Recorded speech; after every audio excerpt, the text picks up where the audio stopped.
नमस्कार मित्रों, आपका स्वागत है न्यूराइज क्लासेस पर। आज बात करेंगे, बहुत ही चर्चा में रहा है सुप्रीम कोर्ट। क्यों चर्चा में रहा है? जो न्याय की देवी की प्रतिमा है उसमें कुछ परिवर्तन किए गए हैं और अगस्त 2024 में सुप्रीम कोर्ट का जो ध्वज है उसका नया अनावरण किया गया था। और हाल ही में अभी अधिसूचना जारी होती है कि 51 नंबर का मुख्य न्यायाधीश कौन होगा सुप्रीम कोर्ट का। इन सभी के बारे में चर्चा कर लेते हैं। आइए एक एक करके बात करते हैं। पहले बात करते हैं प्रतिमा की। तो न्याय की देवी की प्रतिमा अगर देखा जाए, पुरानी प्रतिमा एक तरफ है और एक तरफ नई प्रतिमा। ये आपको पुरानी प्रतिमा है और इधर आपको अगर देखा है तो ये जो है नई प्रतिमा है। तो इसमें क्या परिवर्तन किए गए? तो कहा जाता है कि कानून अंधा होता है इसलिए पट्टी बंदी होती है, लेकिन जो रियल में है कि जो सुप्रीम कोर्ट है या कोई भी न्यायालय है उसने किसी को अपराध करते हुए नहीं देखा। कहाँ पे अपराध किया, कैसा अपराध किया, उसने नहीं देखा, इसलिए आंखों की पट्टी बंदी होती है, ना कि कानून अंधा होता है। पट्टी का मतलब ये होता है कि कोई भी व्यक्ति जब न्यायालय जाता है तो उसने क्या अपराध किया है, कौन सी सज़ा देनी चाहिए, तो वो उसके अनुसार निर्धारित होता है जो उसका अपराध होता है। अब यहाँ पे उसने अपराध नहीं देखा, न्यायालय जब गया है तभी तो जाना है न्यायालय में ये अपराध करके आया है, ना कि अगर न्यायालय ना जाए तो व्यक्ति नहीं जानेगा उसने अपराध क्या किया। इसका मतलब न्यायालय ने कुछ नहीं देखा है, इसलिए इसकी पट्टी आंखों पे होती थी। लेकिन इसको पट्टी को हटा दिया गया है। अब इसकी आंखों से पट्टी प्रतिमा के हटा दी गई। अब यहाँ पे जो डी.वाई. चंद्रचूड़ जो मुख्य न्यायाधीश हैं सुप्रीम कोर्ट के, उन्होंने कहा है कि कानून अंधा नहीं होता है, बल्कि ये हमारे मायने में ये वाला जो प्रतिमा है वो सही थी। कैसे सही थी? क्योंकि जो न्यायालय है उसने कोई भी व्यक्ति को अपराध करते हुए कहाँ पे अपराध किया, कैसा अपराध किया है, उसने नहीं देखा, इसलिए आंखों में पट्टी होती है। ये पट्टी को हटा दिया गया है। फिर बात करते हैं, जब वो भी जो न्यायालय जाता है उसके जो सबूत वगैरह होते हैं, उसके बाद जो निर्णय लिया जाता है उसके तराजू पे जो दो पक्ष होते हैं उसमें जो जिसके सबूत अच्छे होते हैं उसके हिसाब से उसको जो है न्याय दिया जाता है और उसके हिसाब से ही दंड निर्धारित होता है।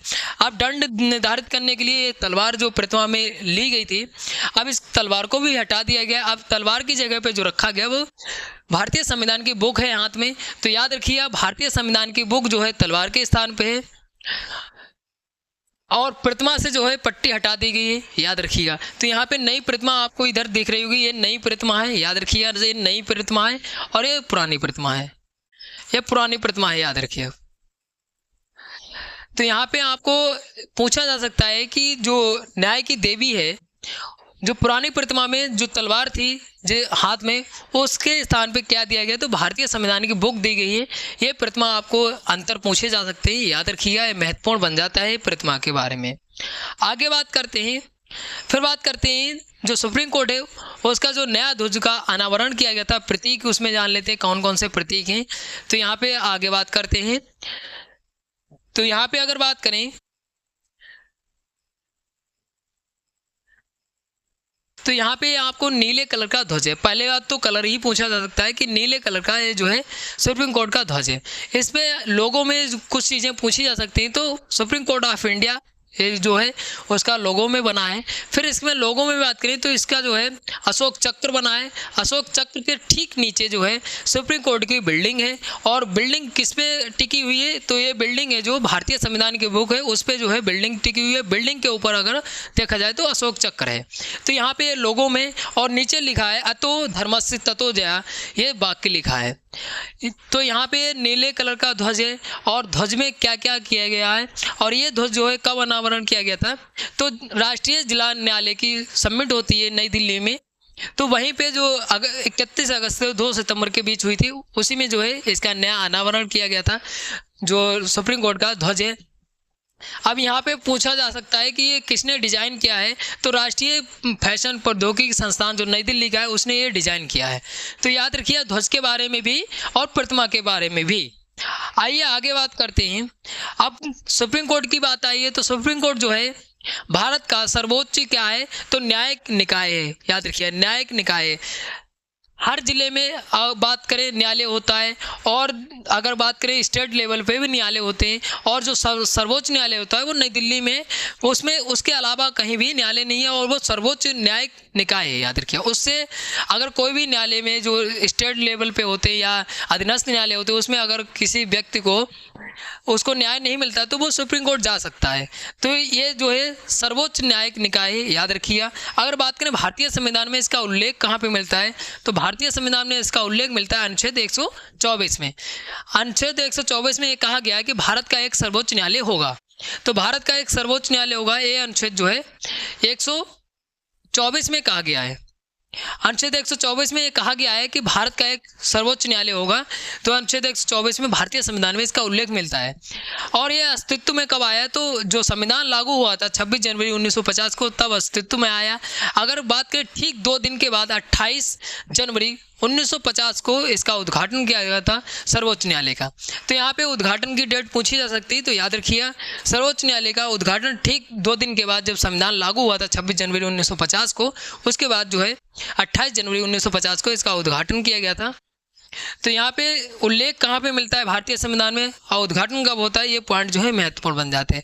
अब जब उद्घाटन किया गया उसके बाद जो है जो मुख्य न्यायाधीश भी बनेंगे। तो मुख्य न्यायाधीश सर्वप्रथम कौन बने थे, तो हरिलाल जे कानिया, ये जो है सबसे पहले मुख्य न्यायाधीश थे सुप्रीम कोर्ट के। अगर बात करें महिला में, तो महिला में सबसे पहले अगर महिला पूछ लिया जाए तो फातिमा बीबी जो थी वो प्रथम महिला न्यायाधीश थी। कहाँ की, तो सुप्रीम कोर्ट की। हाल ही में इनका 2023 में निधन हो चुका है, और इनको जो है पद्म भूषण से सम्मानित किया गया। तो इनका भी नाम पूछा जा सकता है, याद रखिएगा। महिला में पूछा जाए प्रथम, तो फातिमा बीबी थी, इनका हाल ही में 2023 में निधन हो गया। अगर ऐसे पूछा जाए तो प्रथम जो न्यायाधीश थे मुख्य न्यायाधीश सुप्रीम कोर्ट के, तो हरिलाल जे कानिया थे, याद रखिएगा। आगे बात करते हैं, ये बताया गया कि 28 जनवरी 2025 में इसको जो है वर्षगांठ बनाएगा, 75वीं वर्षगांठ। कौन, तो सुप्रीम कोर्ट, याद रखिएगा। अभी हाल ही में अधिसूचना जारी होती है।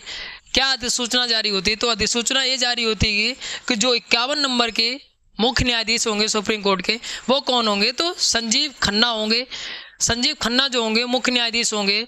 कब से ये शपथ लेंगे, कब शपथ लेंगे, 11 नवंबर 2024 से शपथ लेंगे। मतलब 10 नवंबर 2024 को जो है DY चंद्रचूड़ जो वर्तमान में मुख्य न्यायाधीश हैं सुप्रीम कोर्ट के, उनका कार्यकाल पूर्ण हो रहा है। क्योंकि 65 वर्ष के बाद जो है नया मुख्य न्यायाधीश बनता है। तो 65 वर्ष के बाद जो है कौन बनेंगे, मतलब 11 नवंबर 2024 से जो है शपथ लेंगे। कौन लेंगे, तो मुख्य न्यायाधीश कौन बनेंगे, तो संजीव खन्ना जी बनेंगे।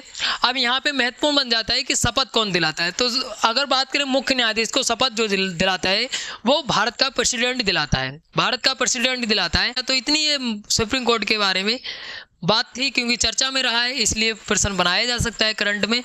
देखिए कोई भी परीक्षा होती है तो करंट का महत्वपूर्ण भूमिका होती है उसमें, और करंट भी उसी से पूछी जाती है। और फिर उसके बाद जो जीके होती है, जीके भी करंट से रिलेटेड पूछी जाएगी। अब यहाँ पे अगर जो चर्चा में रहा है सुप्रीम कोर्ट, तो सुप्रीम कोर्ट का पूछ लिया जाएगा स्टार्टिंग में कि भारतीय संविधान में इसका उल्लेख कहाँ पे मिलता है, या पूछ लिया जाएगा कि प्रथम मुख्य न्यायाधीश कौन थे सुप्रीम कोर्ट के। तो ये चीज़ें स्टार्टिंग में पूछी जा सकती है, और बाकी जो करंट में जो चर्चा में रहा था उसमें चर्चा की है। आशा करते हैं आपको वीडियो अच्छी लगी होगी। अच्छी लगी तो लाइक शेयर कमेंट करिए। आपको डाउट भी बचता है तो आप कमेंट करके पूछ लीजिएगा। अगर आपको इसकी PDF चाहिए तो आप न्यूराइज व्हाट्सएप चैनल से जुड़िए, वहाँ पे आपको PDF निःशुल्क मिल जाएगी। मिलते हैं अगली वीडियो में, तब तक के लिए धन्यवाद।